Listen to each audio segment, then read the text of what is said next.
এই যে ঘটনাটা, এটা মনে করেন যে রমজান মাসের ঘটনা, হয়তো এখন আমাদের মাঝে মানে ফেসবুকে একটু ছড়াই পড়ছে বা আমরা এখন দেখতে পাচ্ছি, ঘটনা কিন্তু রমজান মাসের।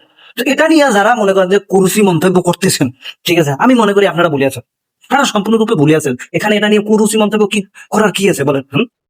হ্যাঁ, এটা এটা তারা করে, তাদের সমস্যা কি? তাদের তো কোনো সমস্যা নাই, আমি তো কোনো সমস্যা দেখি না। হ্যাঁ, যখন কেউ বিবাহ করতে যায়, তখন যে আমাদের এই সমাজ, এই সিস্টেম যে কত সুন্দর সুন্দর ইয়া বাই করে, 18 বছর আগে বিয়ে করা যাবে না, হ্যাঁ, তার বাল্য বিবাহ করা যাবে না, তাহলে বিয়ে করতে হলে পোলার ইনকাম রাখতে হবে বেশি, তার দিনমহর হলো বেশি, পোলায় কি করে, এই করে সেই করে, মাইয়া সুন্দর লাগবো, এই সেই, এত ধারণা, এত কিছু সমাজের ভিতরে, সিস্টেমের ভিতরে এত কিছু। তাহলে এই মেয়ে মনে করেন যে এরা মনে করেন যে রমজান মাসে যা করে করুক, এটা নিয়ে তো আমি মনে করি যে বাধা দেওয়া উচিত। হম এটা আমাদের উচিত। 18 বছর আগে বিয়ে করলে সমস্যা, কিন্তু 18 বছর আগে যদি তুমি প্রেম করে তুমি যা খুশি করতে পারো, এই সমাজ তোমার কিছু বলো।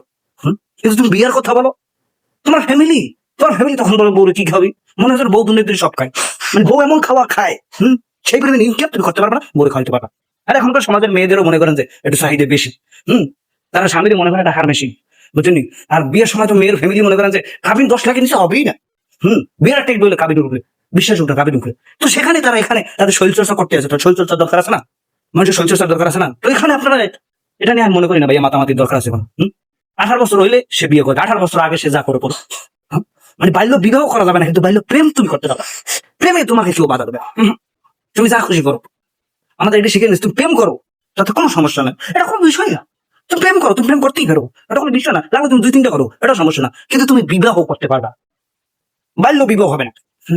মানে 18 বছর পরে, হ্যাঁ, এটা সবাই ঘোষণা, এবং আমারও এটা প্রশ্ন জানার যে, হ্যাঁ, 17 বছর 364 দিন, 23 ঘন্টা, হ্যাঁ, 59 মিনিট, মানে এই সময়টার পরে একটা মেয়ের ভিতরে কি পরিবর্তন আসে আমি জানি না, ঠিক আছে।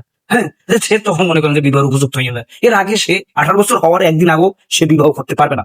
তো সেই সমাজে যদি ভাইয়া একটা মেয়ের সাথে প্রেম করিয়া, হ্যাঁ, তাকে পুচকা খাওয়াইয়া যদি অনেক কিছু করা যায়, তো সমস্যা কোথায়? এখানে বাধা দেওয়ার কি আছে? আমি মনে করি না, না, আমি এই জিনিসটা মনে করি যে ভাই এই জিনিসটা সম্পূর্ণভাবে বাধা দেওয়া দরকার নাই, যা খুশি করে করুক। 18 বছর আগে আপনি যা খুশি করেন, 18 বছর হলে তারপর আপনি বিয়ে করবেন। আপনি সংসার টিউক বা না টিউক, আপনি তো 10 লাখ, আপনি তো 5 লাখ, সমস্যা কি? সিস্টেমটা ভাই এমন হয়ে গেছে, যেটা হালাল সেই জিনিসটা আপনার ভাই তৈলে মনে করেন যে আপনার বস কৈফিয়ত দিতে হইবে, ইনকাম দেখাইতে হইবে, এটা করতে হবে সেইটা করতে হইবে, ঠিক আছে।